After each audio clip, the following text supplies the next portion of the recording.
शहर के एक बड़े संग्रहालय यानी म्यूजियम के बेसमेंट में कई पेंटिंग्स रखी हुई थी।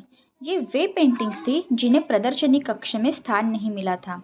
लंबे समय से बेसमेंट में पड़ी पेंटिंग्स पर मकड़ियों ने जाला बना रखा था। बेसमेंट के कोने में पड़ी एक पेंटिंग पर एक मकड़ी यानी स्पाइडर ने बड़ी ही मेहनत से बड़ा सा जाला बुना हुआ था। वह उसका घर था और वह उसके लिए दुनिया की सबसे प्यारी चीज़ थी। वह उसका विशेष रूप से ख्याल रखा करती थी। एक दिन संग्रहालय की साफ सफाई और रख रखाव कार्य प्रारंभ हुआ। इस प्रक्रिया में बेसमेंट में रखी कुछ चुनिंदा पेंटिंग्स को म्यूजियम के प्रदर्शनी कक्ष में रखा जाने लगा। यह देख संग्रहालय के बेसमेंट में रहने वाली कई मकड़ियां अपना जाला छोड़ अन्यत्र चली गई। लेकिन कोने की पेंटिंग की मकड़ी ने अपना जाला नहीं छोड़ा। उसने सोचा कि सभी पेंटिंग्स का तो प्रदर्शनी कक्ष में नहीं ले जाएगा, हो सकता है इस पेंटिंग को भी ना ले जाया जाए।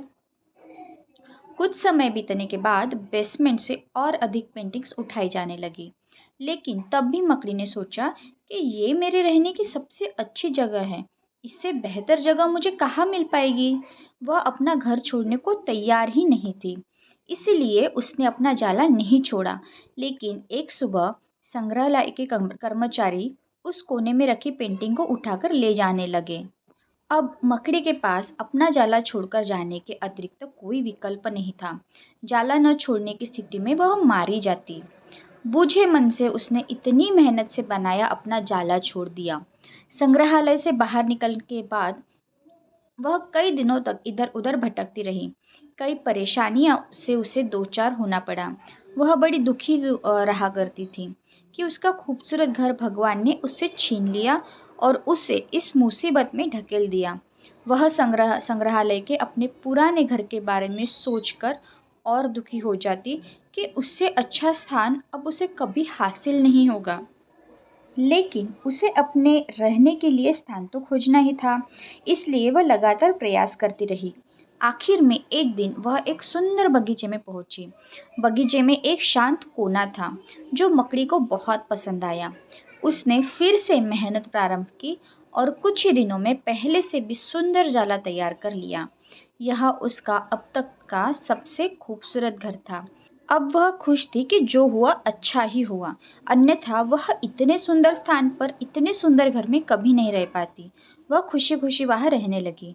सो दोस्तों, इस कहानी से हमें ये सीख मिलती है कि कभी कभी जीवन में ऐसा कठिन समय आता है जब हमारा बना बनाया सब कुछ बिखर जाता है। ये हमारा व्यवसाय, नौकरी, घर, परिवार या रिश्ता कुछ भी हो सकता है। ऐसी परिस्थिति में हमें अपनी किस्मत को कोसने लगते हैं या भगवान से शिकायत करने लग जाते हैं। लेकिन वास्तव में कठिन परिस्थितियां हमारे हौसले की परीक्षा है। यदि हम अपना हौसला मजबूत रखते हैं और कठिनाइयों से जूझते हुए जीवन में आगे बढ़ते हैं तो परिस्थितियां बदलने में समय नहीं लगता। हमारा हौसला, हमारा जुझारूपन, हमारी मेहनत हमें बेहतर की ओर ले जाती है। यकीन मानिए, हौसला है तो बार बार बिखरने के बाद भी आसमान की बुलंदियों को छुआ जा सकता है। सो गाइज, आपको आज की कहानी कैसे लगी आप मुझे कमेंट्स करके ज़रूर बताइएगा।